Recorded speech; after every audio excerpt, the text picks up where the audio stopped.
during that meeting? And No, they just always want to be explained the process. They want to know what's going on. They want to make sure that they're always here to represent their loved ones. But their pain is palpable.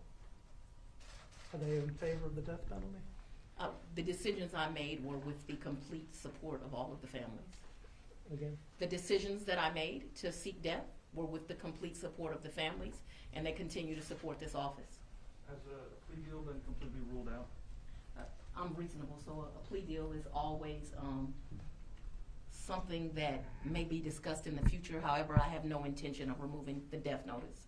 up in Cherokee County, it was said that the defense counsel for Long there very quickly came to the DA's office to try to seek a plea deal. Have they come to you with any conversations along those lines? Yes. Can you detail those at all, or The state is continuing to seek death. Does the case in Cherokee County play any role in how you prosecute this case here in Fulton County?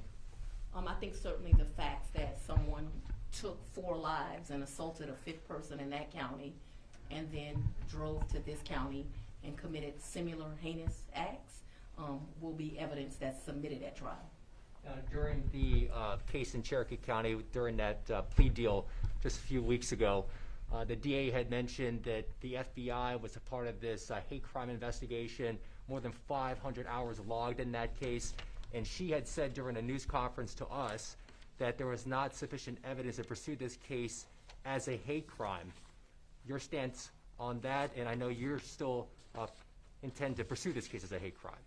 I do. I have all the respect in the world for the DA down there in Cherokee County. However, let me say this. When you make decisions as a district attorney, you do so based on the facts, based on the law, based on your conscience and your life experiences. And this district attorney looked at the facts, looked at the law, sought guidance from her conscience, probably some of which is based on life experience. And I am very comfortable in my decision to request sentencing enhancements based on the fact that race and gender played a role. Any words that you want to say to the Asian American community who is paying attention to this case closely?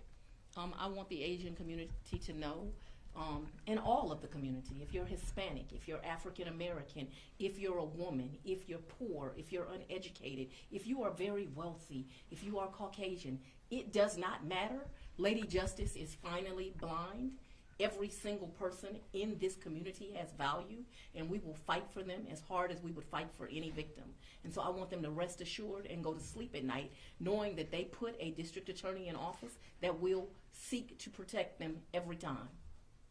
So Mr. Long has maintained that he was a sex addict and that was the thrust of his alleged shooting spree. Can you talk about some of the evidence that you have that makes you sure that you can prosecute this as a hate crime?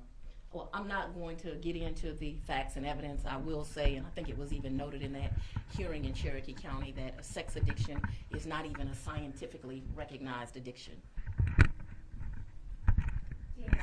It was just last summer that state lawmakers put this hate crime enhancement into state law. How important is that in this case, that now you actually have that as a tool to use here? So I have a long history with the hate crime statute.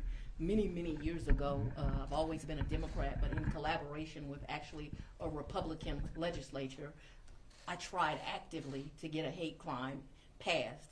I had been touched by the fact that communities are targeted based on who they are. One of the cases that touched me the most actually had nothing to do with race, but it was a homosexual victims, I should say, who the defendant had poured boiling hot water on them and peeled their skin off. And it incensed me that someone would treat someone like that because of who they chose to love. It incenses me that people would treat someone differently because of how they choose to worship or because of how God made them. And so I think it was very courageous of our legislature to finally pass this law in the state of Georgia, and I'm happy to be one of the first to use it.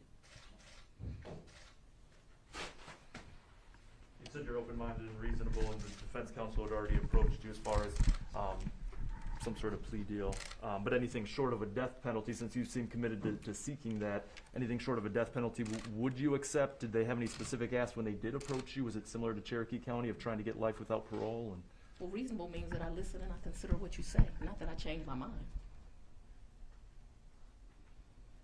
Thank you all for coming.